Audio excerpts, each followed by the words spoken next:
This is Eating Crow with Pete Durand. Hey everyone, welcome to another episode of the Eating Crow podcast. I'm excited to have Steve Schmidt join us today from Sioux Falls, South Dakota. Is that correct? That is correct. The one and only. So you had an interesting post about a year ago where you described about this is not North Dakota and we're far away from everything here. Yeah, if you think about South Dakota, it's equidistant from both coasts. And so we truly are like the middle of the West because we get considered in the square states. And I only know that it's called the square states because we literally called that our territory at AT&T. If your state's square, you're in the Midwest. If you look at like Kansas on up, they're all square. And go to Illinois to the right, they're all starting to be, more top to bottom, more Yeah, so it's interesting, man. But there's 200,000 people in the city I live in, Peter, and I know that doesn't sound like a lot, but I think that's a decent sized town. Half the town works in healthcare. Over 110,000 employees work at one of two of the hospitals here, and about another 20,000 work in call centers. So if you're really looking at call it the entrepreneurial, call it B2B. Everybody's into tech and SaaS online. It's almost non-existent here, but there are 3 or 4 companies that, they've gotten their first round of funding. They're taking off. There's a company out of North Dakota called Bushel, and they're an $84 million company, and they've never taken funding. Wow. And what brought you to, were you born there? Raised? How did you end up there?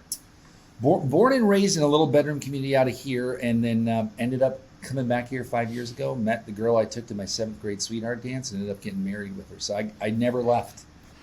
I never left. 7th grade sweetheart dance. That's awesome. Hallmark movie, like the worst kind of Hallmark movie you can imagine. By the way, my wife will be watching that this Christmas. She's a Hallmark connoisseur. Yeah. I told her I'll watch one a week with her. That's my commitment. You're a good man for doing that. You truly are. They recycle all the same actors, so she knows which one I'll watch and which ones I won't. Well, Hallmark, it's a little fuzzy when you watch it. It's like everything, because the 80s and the 90s movies are big on drama and all that stuff. And so whether it's A Man Loves a Woman or this, I'm always just like, okay, here we go. The week before Christmas, it's just going to be me watching Die Hard and the females in my house watching Hallmark in the other room, and I'm okay with that. Yeah, it is. It's lather, rinse, repeat. Same script, different setting every time. Yeah. So although now that we've got the important stuff, Die Hard and Hallmark. By the way, Die Hard is a Christmas movie. It is. Because they have Let's a settle that for not the language, but everything else is a Christmas movie. I was drawn into your content, by the way, a lot of people are, but I'm drawn into it for a couple different reasons. You are one of the more pointed, challenging people about sales and the sales process on LinkedIn. You just call it like you see it. I love the message. It's spot on. But we talked this morning, and something stood out to me when we were discussing kind of your transition from title into Sellex. You made a statement. You said, "Look, I'm a number 2 guy. Yep, that's where I shine." And it was like instant. Like this is where I need to be. And when I watched I watched you tease the acquisition of title, and then when it was announced that you came into this role. Describe for us, because this show is for leaders and entrepreneurs, and it's good for people to understand that your role as a leader and entrepreneur can evolve. A lot of people start companies and don't stay in the leadership role. They evolve into different roles. So how did you guys process you stepping into this role, and what is it about your personality and skill set that makes you the number 2 guy? I think it's something I'm really glad I went through. I don't know if it's like a Batman and Robin scenario. I thought about it too, Pete, after we talked, because my wife is also very, very much the boss of the house. And in my personal life, I'm really used to kind of, taking that role, right? And so it's interesting because I think that naturally over the last 4 or 5 years, the thinking in my head is, I've got to be a founder, I've got to be a CEO, I've got a great idea. And quite frankly, at the end of the day, I was the only one who was going to start that company. So by default, when you're bootstrapped, you're really not going to go hire a CEO or call up, you, Pete, and say, "Hey, Pete, you want to come work for commission only?" You're really working as an exercise of it was me, then it was 5 people, then it was 25, then 50. And so you really look at it. I thought I was great until month 10 or 12 and introducing now cash flow problems, right? I wanted to, in my next round, if I ever did it again, which I don't think I would have a really good operator and I have a really good finance person, because those are the 2 things that are my Achilles heels. because I'm over here trying to develop more relationships, trying to align the departments, and back there is cash flow problems. So now those start to seep into your business, and then it's really not fun when you're running a business, because on the outside looking in, and I posted about it quite a bit, like we're growing, but if they would have seen me talking to my family, it would have been like, what do I do? How do I get a loan when you're a services company? How do you get funding? You don't. Like, nobody wants to go to a services company where people are the product, because they know that people are people, and we're not repeatable, we're not scalable. And unless it's really manual labor work, there's not a repeatable thing. Picking up the phone and emailing LinkedIn is not just, hey, Peter, you do it just like Steve. It's each person's really injecting themselves into the role, and that can be good and bad. And so, like we talked about, I'm having so much fun right now. And it's primarily because I don't go home at night and think, number one, how are we going to do this? Sure. Number two, I don't have to think about the fact that when it's your own money and you bootstrap something, I could never depart from that and seeing somebody not work hard that day, knowing that we needed them to. And so I'd get upset, and then you got a different view of people, and that was really hard for me to cope with. And I look at other CEOs, and if they need to trim, they trim. If they need to add, they add. And they're really CEOs, I believe, the CEOs I've learned to really love working for are really good operators, are really good at looking at all of those, clearing the lane for you. And I've got that now, and I'm really, really happy. You know, it's first of all, it's very self-aware to kind of find your sweet spot, right? And the other thing is, if I was talking to your CEO today, he's thinking, God, thank God Steve's over here doing this, because that's not my bailiwick, right? Well, so if you can figure that out, it creates a pretty unique, successful situation. Yeah, my number one job every day, as I told Dean, I remind him of that every day. I literally text him today. I said, what can I do to make your day better? And he was like, I don't even know how to answer that question.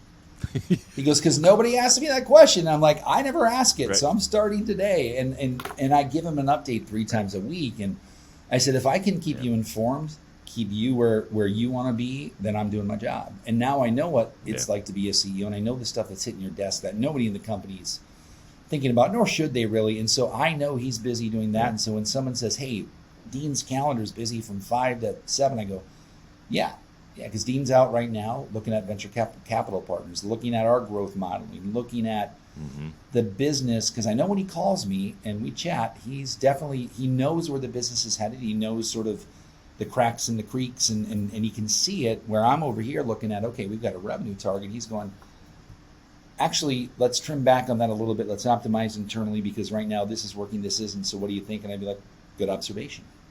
Because sometimes it's easier to save money than make money. Because if you look at a $20,000 deal, Pete, on paper, everybody would go, man, I'd love to close a $20,000 deal. Well, if the deal costs you $18,400 to close it, and you're left with $1,600, and then they Audi $5,000 month 3 on a 4-month contract, you just lost $6,000. And so those bad decisions, I'll just call them what they are, you make 4, 5, 6 of those in a year. Holy smokes, you think, oh, that's just $42,000. Well, sure, it's just $42,000, but now you've got a performance issue that's affecting other clients, and the soft costs pretty soon. I added it up. And really just those fatal mistakes along the way that, we didn't have to ever come to a bad ending. We came to a really good ending, right? Like Celix is here now. Because what we did was very good. Like, the work we did was great.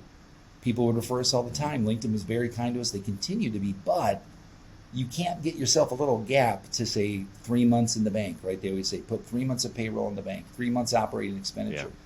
Yeah. Man, we never had more than one. And that was scary. It's really scary. Well, it's interesting that Dean knows you've been in his shoes, right? So I've been a CEO for 15 years, and if somebody asked me the question, what can I do to make your day better? The flippant response would be, do your damn job. Yep. Right? If I just knew, Steve, you had sales covered, boy, that allows me to focus in other areas. Right. And that's the thing, is you're juggling. The way I describe being a CEO is I have the blessing of being able to go to bed every night with everyone's problems. Yep. And then the next day wake up and having the opportunity to disappoint half of the people. Yeah. Yeah. It's just the way to look at it, right? Because somebody comes to me, and let's say in operations, and says, hey, Pete, this is a really big problem for me. It probably is the biggest problem on their plate. But guess what? I have 5 other people that just came to me with their problems. Yep. And then to your point, I got to figure out which one hurts the most. And sometimes I'm wrong. Yep. And then everyone's disappointed. And those ones, you're right, you can have a couple of those and survive. You get 2 or 3 in a row, it's pretty tough because then you lose your team, you lose money, you lose all sorts of things. Yeah, so, it's also like you get people Go coming ahead. asking you for money to solve their problems too. So it's not just a problem, Pete. It's, Yeah. hey, I need $40,000 because I found this great piece of software that's going to, cure my ills. And you sit there and go, okay, what's the ROI? Have you tested it? Who else have you looked at?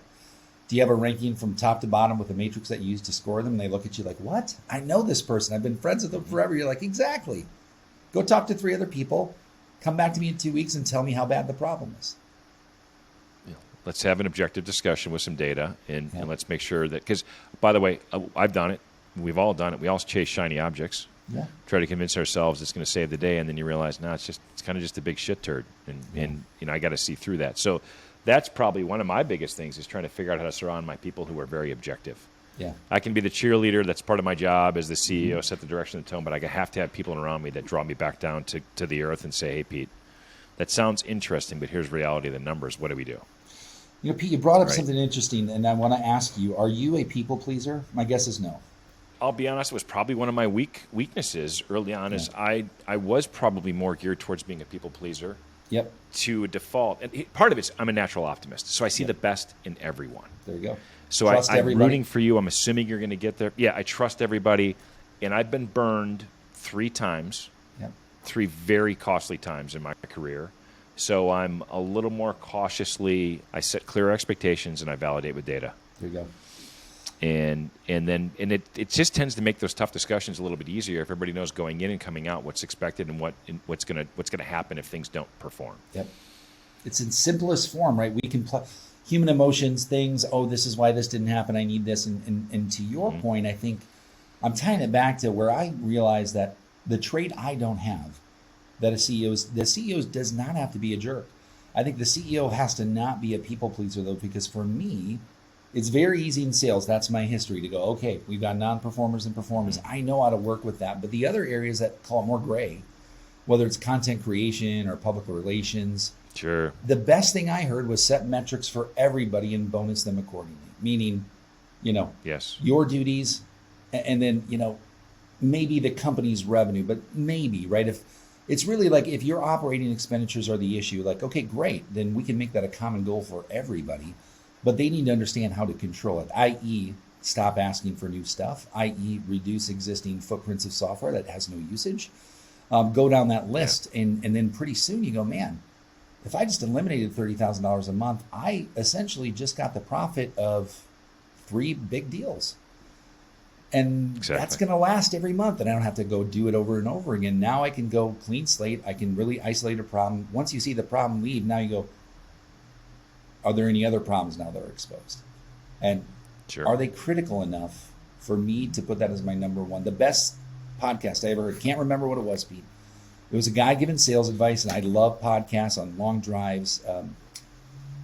He had said, he or she said, pardon me, I can't even remember. She said, the interesting part is when people talk to a C-level, they think, well, this is a big deal. And it is a big deal, right? Because the CEO's got a lot of competing priorities. But she said, when she found out the best question to ask, which is this a problem? Is this a pain? All those little discovery questions we had was, where does this rank in your list of priorities? Because if it's not number 1 and maybe 2, it ain't going to happen. Take it out of your funnel. Sure. Nurture it. See when it becomes number 1. But I think we get really hopeful going, hey, they've got a problem I can solve. And they go, yeah, cool. Well, I've got 42 other ones that are more important. Stand in line. Yeah. And I think that's important. I was just helping a buddy run a sales training for one of his clients. I'm a guest trainer for his sales training business. And that was one of the biggest things we tried to have those teams understand is you've got to understand when a customer walks into a meeting with you, you have no idea what shaped their frame of mind before they got to the table with you. And what you think is the most important thing in the world, their cat could have died, their kid could have just failed a test, got cut from the soccer team, whatever it is. Or, to your point, their boss has 6 other priorities on their plate bigger than this one. How do you help them solve that problem? Yep. And sometimes just acknowledging that you're not the most important thing in the room, and you'll be here when it is instant credibility. You know, we all love to think in sales that we can force a sale. We cannot force a sale. Can't happen. We have to be the best option at the time when that sale needs to happen. That's it. And you do that through content, value, building relationships. You mentioned earlier, right? I don't, probably one of my weaknesses is I don't have a dick mode. I don't have asshole mode. I just don't have it. And my kids know, and very few of my coworkers know, I have 3 hot buttons. Yeah. Dishonesty, laziness, and I guess I'd call it meanness, right? I don't tolerate watching someone be mean to another person who is not in a position to stick up for themselves. I just don't. I see that, and that lights me up. And I get dishonesty is number 1, and laziness is number 2. Okay. I just don't. And you hit it. You said this earlier. Really important. When you started your company, we started Title, and you were the only person. Then you had 5 employees. It took me a while, and an entrepreneur before me had told me this. I'd run other people's companies. I'd come in as the CEO for small businesses and grow them and scale them. When I started my own company, I was like, holy shit, they're right. I got it. And that's the fact that no one feels the same way you do about that business. Yep. Bingo. And it's hard to remember that it's a job for them. It's your life. It's your lifeblood for you. Yep. And you have to think in that lens before. Like, why am I the only one here at 10 o'clock on a Friday night because our shipping labels were misprinted and I'm rerunning 300 of them myself? I had that experience. And everybody went home, and I'm like, well, you guys all have plans, but buck stops here. I got to do this. Now imagine if one of them would have stayed and not asked you anything for it, and what that would do to your perception of them. And I don't think they're always thinking that way. They're thinking, it's Friday, I got to go home. This isn't my problem. Well, that is, and by the way, I did a post about this. I always challenge people, and the people that can answer this question to me are always people who've been an entrepreneur. I always say, can you name 5 people that you could trust 100% to give them a task and have them come back and perform better than you asked them to, or number 2, do something completely unexpected? Can you name 5 people that you believe could do that consistently? And people that have always worked in a large organization can't name 5 because they've never been in that position where they needed it. But as an entrepreneur, you will work your way through those people who you'd call every company you'd start from this point forward. Steve, you have 5 people you'd call and say, come work with me again. Yeah. And there's just not a lot of them. Not a lot of people think the way you just described. I'm going to stay here on Friday night and help Steve finish this because it's the right thing to do. Yeah. The right thing, it's interesting. You see a lot of people posture, especially in small startups, right? They come in really hot and excited, Pete. They come in with the dream. They come in with the idea that there's equity waiting for them, and then they kind of realize it's minivan money is what they called it at Outreach when I was there. They said, you'll get minivan money. And I was like, sounds good to me. It's better than zero. But like the dilution of equity, I can't remember where I saw this, but it said something like after the 3 years of cliffs that like your average entry to mid-level employee is going to get, 17% of employees are usually left by the time the first cliff actually happens. So obviously, you know that when you give the equity out, and that's part of this. But I think it's, to your point, that job is not meant to make it ever feel like that. And I think if you think about running, right, and we get up and run, why do we have to run? Everybody runs for different reasons. Like I just ran for the first time in 7 years the other day, and my reason was I just need to go out and see if I can still even run. And so, I found out through an Apple workout where it was egging me on. Like I could get through it. It sucked, right? But did I go do it the next day? No. Why? Because it hurt. Because I don't have enough pain. The doctors have told me yet, hey, Steve, you should lose 25, 30 pounds or whatever it is, or you'll die from diabetes. That hasn't happened yet. But the second they say that, it becomes extremely personal to me because my entire life changes and I go, oh my God, because that's what we see every time someone gets sick, which sucks. But it's just, it just happens. Now, an employee, you see this, and all of a sudden, if I came to you and Pete, if you were the person down the hall, and I said, hey, Pete, out of nowhere, I want to give you a promotion. You're the CEO, and I'm going to give you all that money you wanted. Good luck, Pete. You would probably look at me and not be excited. You go, I have no idea what to do. And I look at it like if I had to rewind my clock, what I would have done is actually pay attention to the CEOs I was working with and ask them, can I do this thing for you? Can I do that? Because I would have had a better, well-rounded understanding of what the role is. Yeah. I think that's in retrospect. If I could give any advice to anybody listening, it's to still do it, right? Because I'm not even smart enough to say I won't do it again. But like I said to you earlier today, Pete, it's do it with the right people. As you mentioned, those 5 people, you have to get the right people from day one. You do, and you mentioned the urge to go run, right, and why you would do that. And I ran a healthcare company, a wellness company for 10 years, and that was always my biggest challenge, is just human behavior, right? Unfortunately, most of us, 80% of the population, are not going to make a life change or lifestyle change unless you go see the doctor and he says, you're going to die in 3 years if you don't get your blood sugar down, or you've got to lose 50 pounds, or you're pre-diabetic. And even then, it's harder because if you've let those small habits and things leave your life, it's a big lift, right? And it's hard. And it's no different than leading a sales organization, right? If you don't enforce the right habits and metrics and behaviors and measure them as a process early on, by the time you walk into somebody's office and say, I'm going to put you on a PIP, it's too late. Now, it's a funny thing about PIPs. I always, when one of my leaders walks in and says, I'm going to put so-and-so on a PIP, I always ask them, are you prepared for them to win? Like, what do you mean? Are you prepared for them to actually pull it off? Like, what do you mean? I go, don't put them on a PIP just as an exercise to get them out of the company. You should have had this conversation with them 2 or 3 months ago. And by the way, maybe they did, right? Maybe you are at the point where a PIP is the only thing. Right. But I always root for the person that says, and you just did a post about this, right? You just did a post from PIP to, it's fantastic.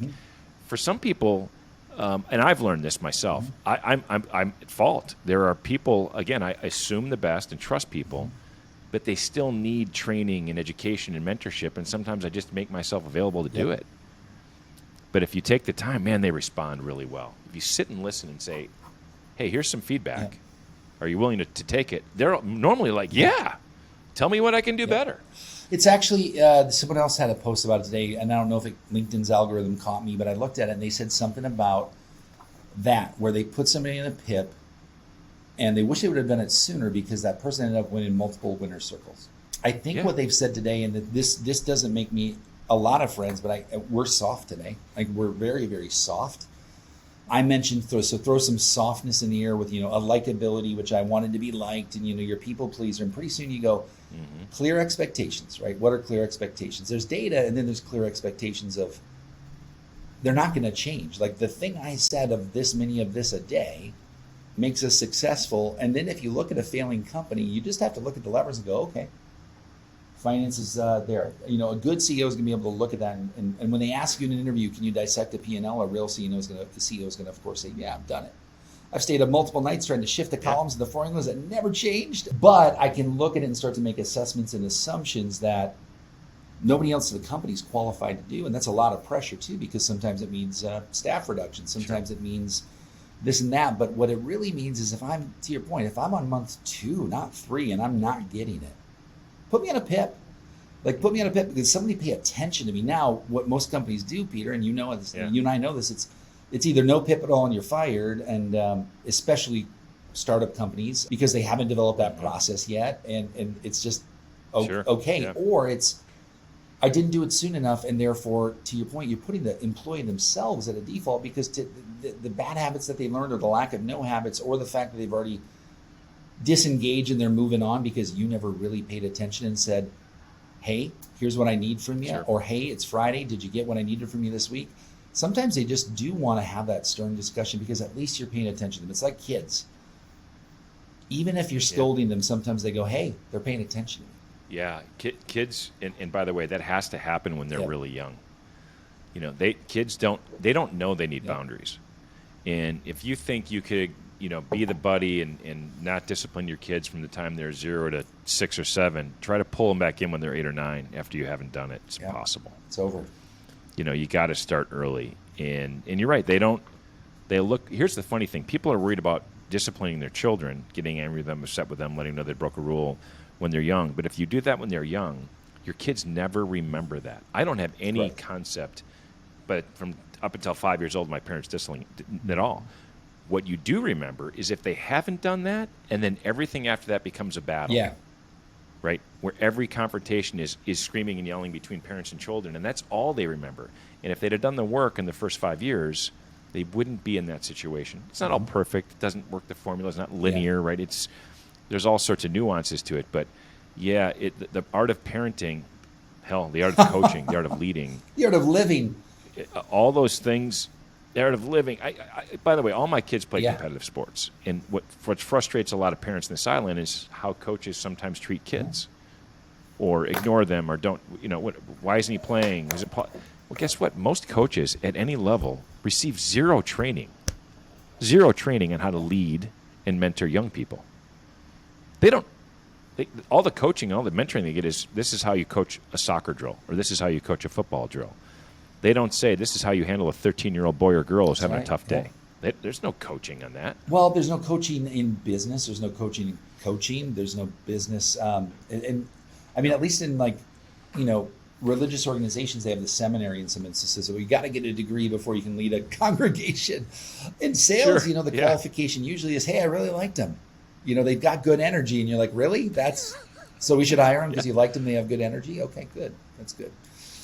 Because those people who have high energy, and that's what you can say about them. I've not seen one succeed yet, right? Because behind that thinly veiled insecurity of high energy is usually about a week's worth of coming out strong, and a CEO goes, man, we made a great hire.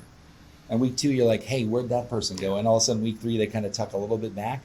And that human element of we all come on strong, relationships, aspirations, look at New Year's Eve, New Year's resolutions. We are infamous for Instagram inspiration in a world where not that many people are actually acting things out in real time, having tough conversations behind a closed door.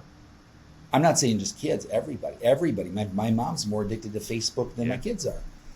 And she's 72 because she communicates with her friends on there. And so I'm just witnessing all this. And Pete, we met on LinkedIn, and there's that business can get done on LinkedIn. Yeah. Relationships can get forged on LinkedIn. But until you, when you finally meet that person, you give them a hug in the airport or wherever it is, then you go, yeah, this is the same, but now the depth of this relationship will climb to a new level that's simply not attainable through only online interaction, right? It's a treat if you start to build that relationship online. And by the way, let's be honest, most of us put the best version of ourselves online. We're starting to see people a little bit more vulnerable share some of their stories, how they got there. By the way, there was a post that went viral yesterday on LinkedIn. I'm not going to date the episode, but it was hilarious, right? It was by a CEO who was crying about laying off 2 people. And it was all about him and the sacrifice he had to make and how difficult it was. It was not about the 2 people he laid off. And he got fried, just fried. And, there's the pitfalls, right? I've had only 2 episodes of my podcast where halfway through I thought to myself, I'm not enjoying this because this person's clearly here just to plug themselves. It was terrible. And I've been very fortunate. 99% of my other episodes are people who feel like they've got a story they want to share, they want to learn, and they end up being conversations just like we're having where people listening go, you know what, I've had that same situation Steve had. I didn't realize that about myself. Or, I could do a better job, having those tough conversations behind closed doors, and I didn't realize it is difficult for people, but maybe I'll reach out to Steve and ask him, how do you do that, Steve? What's your formula for having a tough conversation? Because a lot of people don't know how to do that. I wish when I first became a CEO 20 years ago, I knew what I know now, because I didn't know jack then. I didn't know anything about being a CEO. I had some good instincts. Maybe I was a good people person. I could raise money and do whatever, but there was a lot of weak spots in my being, and fortunately I had some good people around me. I'll tell you the biggest thing I lacked is there was a good period of time where I didn't have a solid mentor. Yeah. I didn't have that person who could have the tough conversation with me behind closed door and say, hey, Pete, here's the things you are absolutely freaking screwing up, and you got to fix them. And sometimes those conversations came a little too late. Your employees probably aren't going to tell you. They're going to talk about it behind closed doors. Or they're going to talk about it on Slack or wherever. Sure. By the way, that post was, my wife even came home and she doesn't really talk about LinkedIn. And she goes, can you believe? And I said, it's already up on Best of LinkedIn on Instagram. I don't know if you follow that site. But once a day, they just shred a post for like that. Like, really, man? And a lot of them are funny. That one where you kind of felt like, I don't know what you're thinking. I mean, I get it. It's tough, but it's way tougher on them than you. Trust me. Like they've got to go figure out their bills and what they're going to do, how they're going to tell their spouse. They've got to now deal with it. I mean, if anybody's been fired, and I've not been fired, but I've left a situation where one of us was leaving in the room, and put it that way, a little bit of a knockdown, drag out, and you feel terrible for days. You got to figure out what am I going to do? How to call this person, and I guess that's a little bit of a judgment where you'd have to go, well, if you are that quick to post a photo to LinkedIn that you should know is not going to go well, what other bad decisions are you making? You look at Fast. Like Fast is the big story 3 months ago, and they blew through 160 million in 10 months, 12 months. Only had $500,000 in monthly billing, and I started to read it. I'm like, well, that's just stupid. I mean, because VCs, who I don't sit down and pitch VCs, never have, and I don't think I ever will. Maybe I will. I don't know. It's not on my list of things to do. It's a lot of pressure to go do that, I'm sure.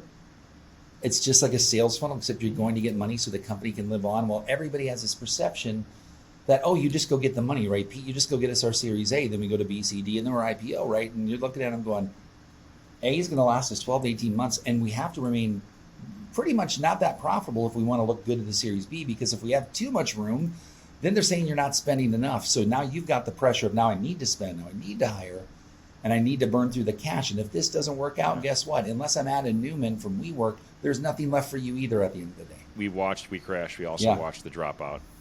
Shocking. And by the way, I've raised a lot of money. I've pitched VCs for years, and you're right. There's different pressures, right? It is a funnel. You pitch to a lot. Very few give you money. And then I've been in a situation where we couldn't live up to the hype. We couldn't live up to the post-money valuation fast enough. And then at some point, and there's no predictable way to define it, you go from having to spend money to having to make money. And if you haven't built a business that can do that, it gets pretty scary. Well, there's the scale, right? So what is the SaaS companies they aren't really profitable until month 18 a lot of times. So if you have a lifetime value that's 24 months, you're at 6 months of profitability. Could be 20 months. I've seen I think when Outreach was like a 20 months to profitability. Well, when people sign an annual contract, you now have the pressure of CX retaining them for year 2 in hopes that you're profitable. And that curve that I've seen when I've studied so much is like that scared me, to your point, because I went, how does that happen? Does it just magically scale? But a really good CEO and operator is going to look at that and go to their CRO and kind of time it in CX and go, are we ready? And then that's a combination of a lot of upsells, a lot of retention, and a lot of new business. But now you're preserving margin, and now you're being measured probably on cash in bank and not cash on invoice, right? Or whatever the financing term is. Because that was fun to record the invoices, but now you can't count it till it's in the bank. Yeah, I've got a good friend, built an incredibly successful SaaS business, took no outside capital, had a $15 million credit he never used, and they built an average life of a customer was 10 years. They kept their customers for 10 years. And they built a very sticky product, just brilliant. And they took their ACV, their average customer value annual customer value from like $500 a month to, I want to say like 4,000 by adding products and services. Actually, a month. And what they did is they got to a point where they captured so much market share, and then they took in an $80 million private equity deal. And the CEO is a good friend of mine. He's like, we're having lunch. He's like, I'm nervous because he knows I know what's going to happen. If I take this money, he goes, I'll take a little off the table, but I will lose control of my company. And I said, well, yes, you will. And you have to be comfortable that you literally have to say to yourself, if I take this money off the table and everything goes south, can I live with what I just did? Can that be enough that I could go do this again? If the answer is yes, then you're comfortable. But if you're going to lament and stress over this the rest of your life, and I said, why are you taking the money? He said, we got together as a team and realized we haven't even scratched the surface of our available market. And we can use this money to roll up these 16 services. We've already identified the companies and layered their technology in and build more stickiness and more life. And we actually know exactly how much it costs to obtain a customer. We know what we can, and we know exactly how to upsell them. They'd experimented with 25 different sales models, internal, external, outsourced, insourced, you name it, all sorts of crazy things. And they took that money and they did the acquisitions, and then they sold the company 5 years later for a ridiculous Good amount move. of money. And it just sold again, just at its second private equity flip. But two incredibly solid operators, really into the data, really understood their customers, and not sexy. There was no sexiness to what they did. That's usually what but works. They found a problem, they solved it. Now the problem, I'm doing math because as a CRO, you're naturally going. So you're telling me they went from 500 to 4,000 over the lifetime of 10 years. That's $500,000 per customer. Oh yeah, that's good. I think most people would want to learn more about that. Now you also brought up something interesting. So this is going to further prove I'm not a good CEO or a good decision maker, just so you know. So I'm really into just blasting myself. My first consulting gig, we sold that $168 million worth of medical equipment during COVID. They hired me as a consultant. I said, I'll come on in. We hired a bunch of people. When it was time to go, they got acquired by a company out of California. They said, Steve, we want you to come on full time. We'll give you $1 million and a bunch of shares. And I went home and my wife says, what do you think? And I said, well, we probably used $1 million, right? And she goes, yeah, but you wanted to start your own thing, right? And I was like, yeah, but, and she goes, you need to stick with your dream. She goes, all you're going to do is go work for other people, be a part of a company of people you don't know, da-da-da. And I said, you're right. And I'm so glad. And then I came into title right before we made the transition to Celex, right? And I don't want to obviously disclose anything there, but it was a good deal for Steve, which is good. I mean, that's the owner-operator dream, is you kind of walk out of something with something. But we had a private equity firm fly to town, and I was convinced. I said, that's where I'm going, PE. I can retain 33% ownership of the company, da-da-da. For this guy and this guy alone, I was not prepared for that day. Now, our team flew in too. They were very prepared. We went through, and they really left the room saying, okay, Steve, here's your deal. I mean, it would have been a bigger deal than the first one that I talked about. It was seven digits. Sure. And 33%. And I'm like, okay, all right, okay. And then they're like, by the way, you got to let go of 20 people. And you have to let go of half of your customers because they're unprofitable. And I was like, that doesn't feel good to me. My ego just went from like normal size to just like this. And all of a sudden, if I had a really big ego and I was smart and a prick, I'd have been like, yeah, give me the money. I'll let them go today. But I said, no, we can't let go of anybody. We got to take everybody over to this journey I'm going to. Now, the funny thing is, it's not funny, I guess. Well, it's funny. 5 people quit within the first 2 weeks. So I'm like, I laid it out on the table. And then we had 14% of the people I laid it on the table for quit the first week. And I wasn't bitter about it, but I'm like, interesting. Because I thought that you're doing it for the people, where really at that point, that was time for me to make a decision for me. And it's felt 100%. So selfish. I was like, man, I'll never live this one down. Everybody will hate me. Well, it all worked out just fine. But in hindsight, they didn't get it. I mean, they're going to do what they're going to do anyways. And they were probably, when they heard about, Celex and Title joining, they're probably off and looking for the next job anyways, because most people don't like change. They didn't feel the way I did.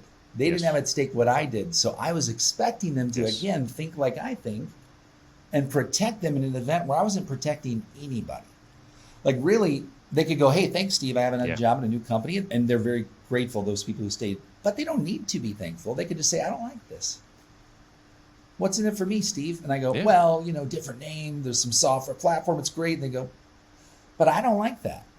And so it's really hard, because then you're like, wait, I'm making decisions that my employees who I fought for don't even like. And then you got to go, I get it. This is why a good CEO is going to be able to be a little bit more thick-skinned and go, I'm a business person first and foremost, and my job is to look out for the company and make sure we're profitable, make sure we have a good culture, make sure we're this. But at the end of the day, like, I never led with cash flow and profitability at the front and center. I led with revenue and more revenue, and addicted to growth, death by growth, all those things. Experienced little tiny paper cuts for about a year with all that, enough to say, I pay attention to that now. Yeah, I pay attention to that shit big time. Well, you've touched on a couple things I find interesting. I have not had this conversation with anybody who's been in a C role before, and that is this concept of. And by the way, it's all over LinkedIn right now. With any pending doom in the economy, people are laying people off, roasted, and just getting roasted for it. Right? Everybody, well, why are you laying people off? That's so cruel. That should be your last thing to do.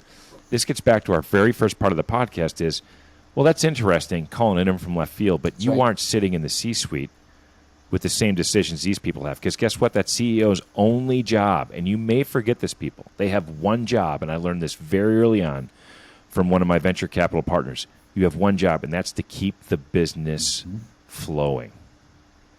You keep the doors open. That is your only job. If the company folds, Yeah, you could have ping pong tables and kept everybody employed, but there's no company.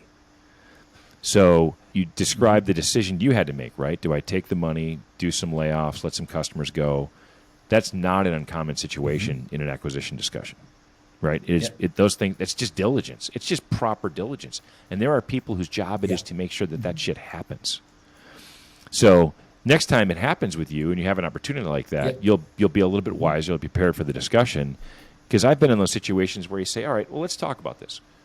What's the objection? What are you trying to accomplish by letting these people go? Is it because those roles are redundant? You have somebody else in that position in another company. You're going to merge them. I get that. Redundancy happens. Okay, is it because you think they're not performing or whatever? So let's understand what that looks like. And if the answer is still they've got to go, and I've been part of those, it comes down to how do we handle it? How do we treat them? How do we set them up for success? How do we communicate it? And how do we give them a runway? Because yes, if it makes business sense, it's my job to do it. It's hard. And again, don't need to be a dick about it, but let's not like this and say, well, just because it doesn't feel good, we shouldn't do it. And the other thing is unprofitable customers. That's always hard for someone who starts a company, right? It's so hard because that customer was there me early, and I know I only make like 1 point of margin on it. Exactly. But you know what, though? It is so liberating when you take that out of your CX role, right? Like, I know we're struggling to support this customer. And by the way, when I've done that, I've picked up the phone and called all of them and said, hey, look, this is what's happening. This is what we're doing. It just doesn't make sense for us to do this anymore. I hope you understand. I'm happy to give you a license for the next 60 days until you can transition. What can our team do to help you port the data? Whatever it might be. Don't want to leave you hanging.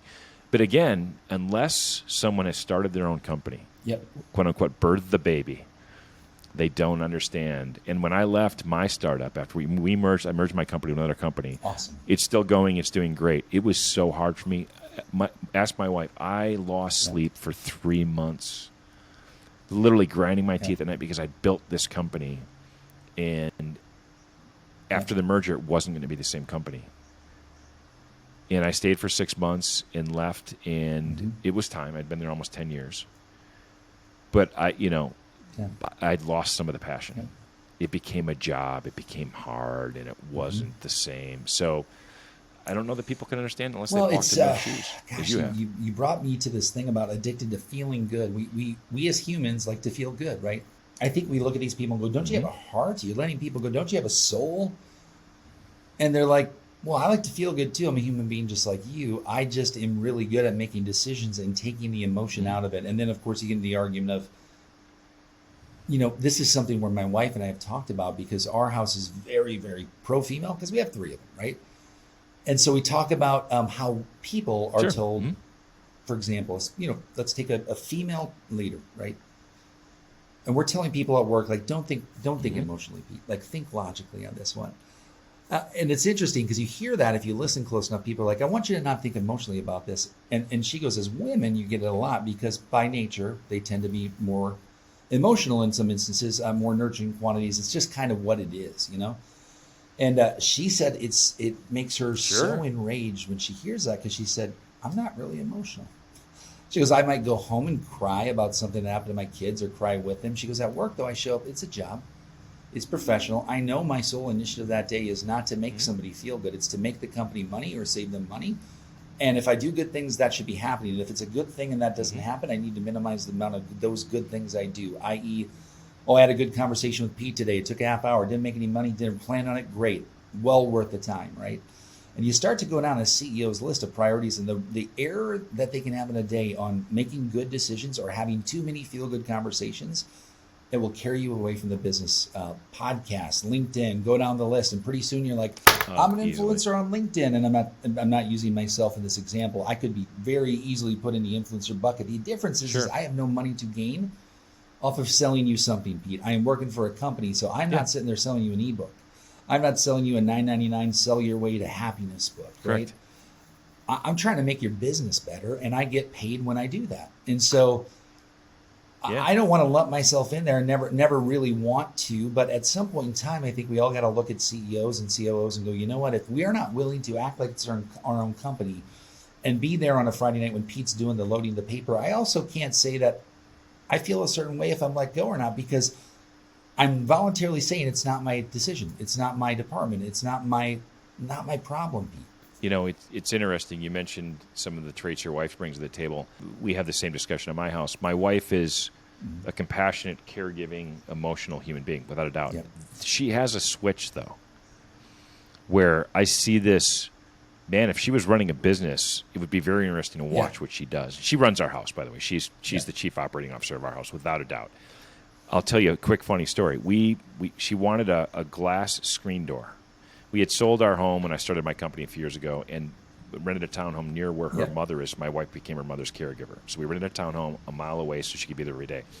It was dark. It was a middle unit. So she goes, I want a glass screen door in the front of the house so it lets light in. And she was doggone right. She goes, I'm going to get our landlord to pay for that. I said, all right. She did. She got him to pay for it. They delivered the door. She ordered the door from Lowe's. Gave them the color code and everything. It had to be approved by the condo association. Gave them the right code. They dropped the door off. My dad's visiting that weekend. My dad's a handyman. So I said to my dad, well, let's put the door on. He's like, no problem. My wife and my mom go out, gallivanting, do whatever. My dad and I put the door on. My wife pulls up and goes, that's the wrong damn color. The wrong color? We just spent 6 hours putting this door up. She goes, that's the wrong color. We're going to have to replace it. She goes, I'm going to Lowe's. They sent us the wrong door. And I go, Lowe's is going to go, you should have checked the color before you put it on your house. But that didn't happen because if we'd have taken it out of the box and you were home, honey, we'd have known it was the wrong color. My dad and I don't know what the right color is. We just put the door up. She goes to Lowe's, and I'm thinking, there is no way this is going to happen. I'm in the back shopping for something. My wife's up at the customer service counter. I'm in the back by the door section. The guy at the door section gets a phone call from the front desk. I'll do it. Yeah, he goes, he's standing right here. He hangs the phone up. He goes, you're getting a new door. And he goes, God bless you. She was not leaving without a new door. Sisters. And they came out and removed the other one. Yeah, they removed the other one and put the other one up for free. This is going to be a me too, but for those listeners out there, if you have a partner who's like this, you'll appreciate this. So we're wrapping up an 8-month home remodel. My wife steered the whole damn ship on it. And I've been made feel rightfully so guilty about it a few times. And I've tried to pick up the weight. And she goes, Steve, can you be home when the tub's delivered Monday? And I said, that big tub that you said that's going to fit me and everything, it's like 72 inches long. I'm like, yeah, I'll be there.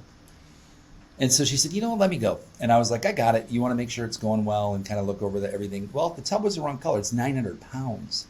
And it was delivered by this place. And she goes, Steve, we can't have the appraiser come because if we don't have a tub here, it won't appraise and match the appraisal. And that tub's worth, almost 10 grand or whatever some stupid big tub is. But it was important to her.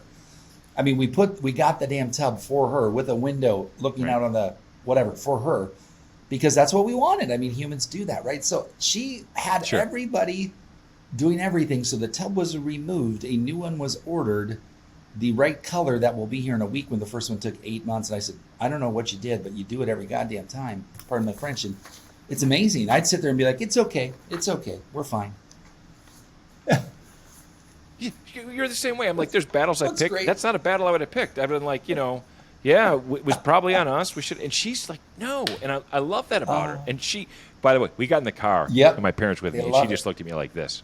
Love it. And I said, they're the CEOs, the COOs. And you get it. Thank God, man, because I think there's something to that, right? And maybe it's during the day you're asserting yourself in ways where she's doing the same thing, and you come home and she just knows that you don't got it in you, or it's just not in you by nature to do those things. My wife will tell you too. Is I'm working on it. Like I am the guy, and I didn't have I was a single mom growing up, so like she would have. I joke with her. You always had a boyfriend to fix stuff because she'd date a guy for a year and a half, and he was really nice.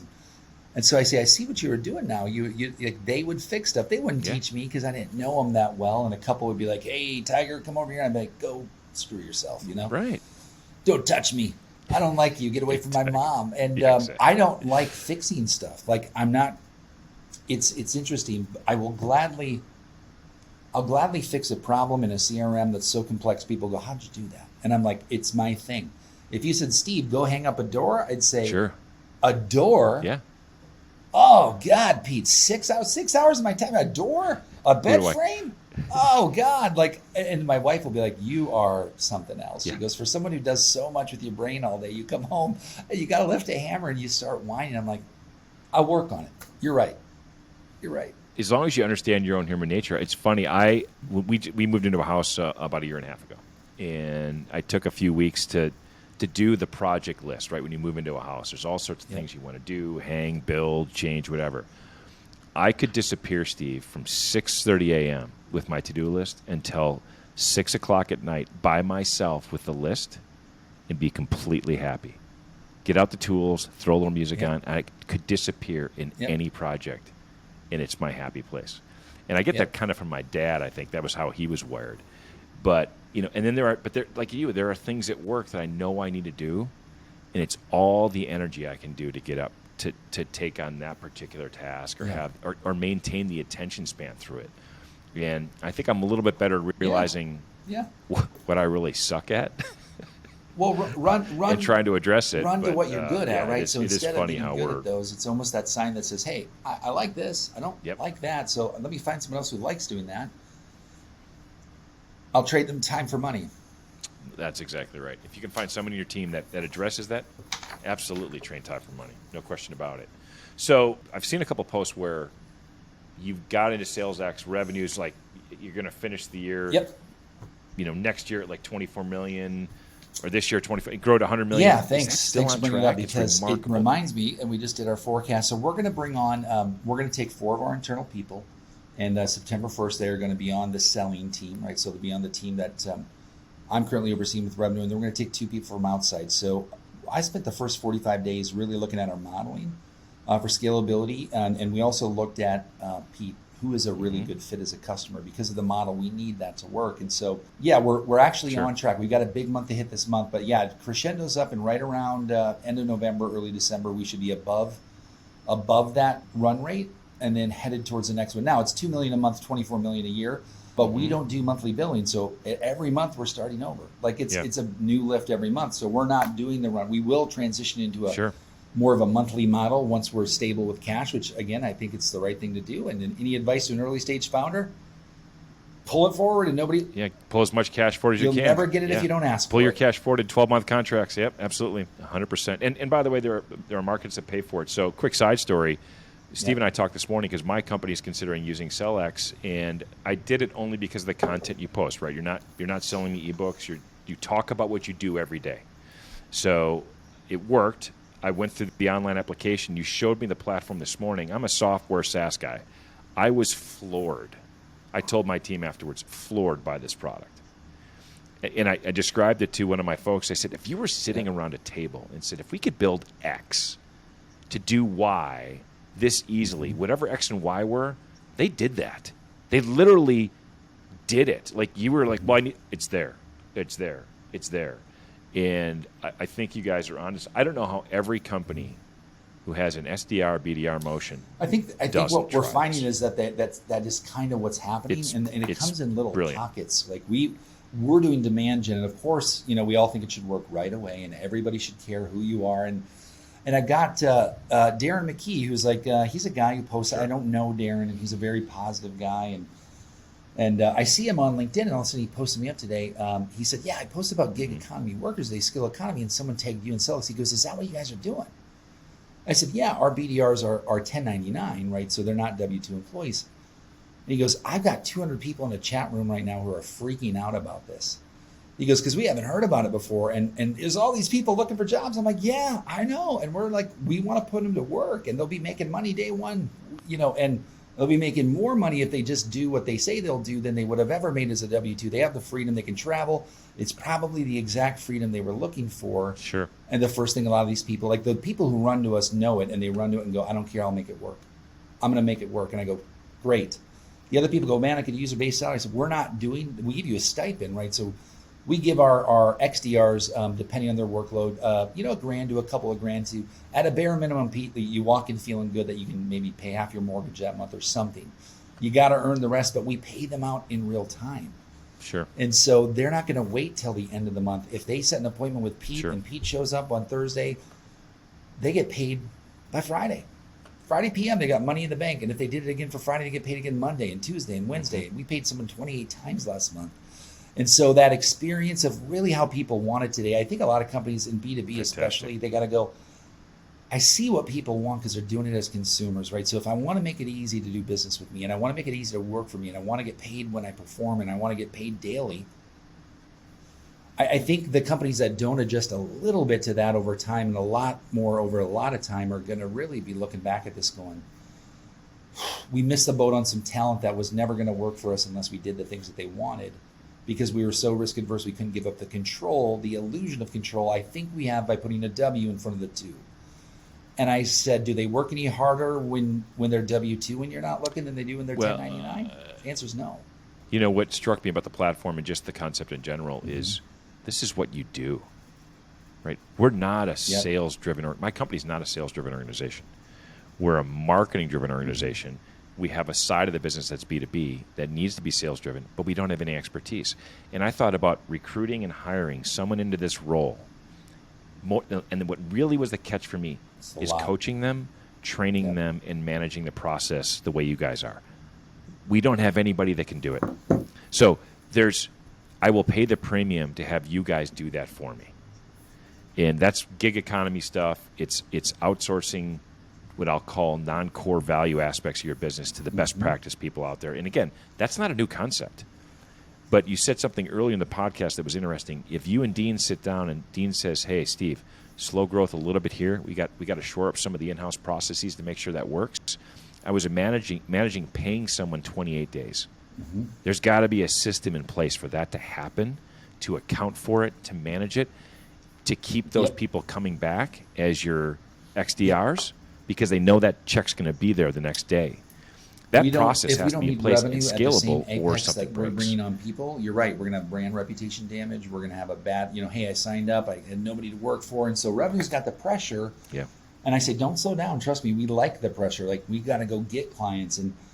And when you trust me, one of the best sales things you can get is when you get 1,000 people working for your platform, they each know about 1,000 people. And then you think of that power of LinkedIn and just switching that name to Sellex. People are like, what the heck? Everybody I know is going to work for this company called Sellex. And then by that time, the next company to innovate, which we're already seeing it happen, where they're going, ooh, me too. And I go, great. Let's make it a better place. They're going to be a year or two behind you, and there's going to be a disruptor to come up. And I can't wait till those people come, because that's going to be fun when we have to make them move before they make their move and go, that's great, but we're already in the lab, and this is what we're doing here, and this is what we're doing here. It continually makes it better, more efficient, and it makes it better for everybody, especially the clients always win when there's competition and innovation. We're innovating because of them. It's good. They always win. And by the way, I love the fact that if I work with one of your SDRs, they've worked with 10 other companies this year. They've seen 10 other ways to do it. They've seen 10 other pitches. They've seen 10 other value propositions. They've learned. Right? They're not doing this in a vacuum. They bring a whole bunch of experience. We're excited, man. We're really excited. Fashion. I'm excited for you. I'm glad I got to a little bit of a peek under the hood, and excited to see where it heads out. And I know you've got to go figure out where to put this bathtub. Yeah, well, believe me, by the time I checked my text messages, because I was talking like this, and I'm like, oh, crap. Because it was all documented for me, but I hadn't looked at my phone yet. So I heard all about it in a good way, and yes, I was part of the crew that helped dismantle the 900-pound tub back into the truck. So... Slept like a baby, dude. See, you know how to do home projects. I bet you do. Demo day. I love demo day. Thank you, Pete. Steve, it's been a pleasure, buddy. It's been fantastic. I will make sure that everybody can find you, not that they already haven't, on the program, and Sounds good, put Pete. all Thanks the contact everybody for listening, information in Pete. the show notes. And You're a great let's host, do this my friend. again. Thank you. Thanks for checking out Eating Crow. Like and subscribe so you never miss a video.